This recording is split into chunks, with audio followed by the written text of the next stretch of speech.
Chhatrapati संभाजीनगरच्या MIDC Waluj हद्दीमध्ये बनावट नोटांच्या छापखान्यावर धाड टाकण्यात आली। अहिल्यानगर पोलिसांनी ही सगळी कारवाई केली आहे। 88 लाखांच्या मुद्देमालासह 7 आरोपींना पोलिसांनी ताब्यात घेतलेला आहे।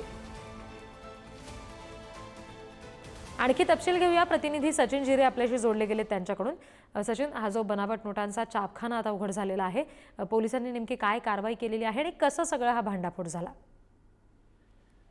रिजी, यापूर्वी काही ज्या बनावट नोटा आहेत त्या अहिल्यानगरमध्ये एका संशयिताकडे पोलिसांना आढळून आल्या होत्या। तिथून हा सर्व तपास सुरू झाला होता आणि त्या तपासानंतर आता पोलीस, जे अहिल्यानगर पोलीस आहे ते छत्रपती संभाजीनगरच्या वाळूज औद्योगिक परिसरापर्यंत या छापखान्यापर्यंत पोहोचलेले आहे।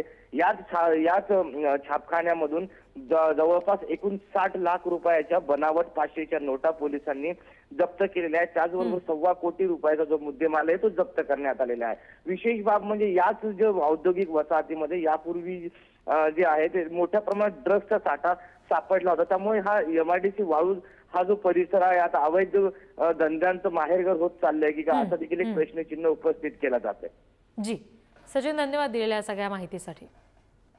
हे दृश्य आपण बघतोय, संभाजीनगरमध्ये बनावट नोटांच्या छापखान्यावर धाड टाकण्यात आली। मोठ्या प्रमाणात मुद्देमाल जप्त करण्यात आलाय आणि 7 आरोपींना सुद्धा या प्रकरणात अटक झाली आहे।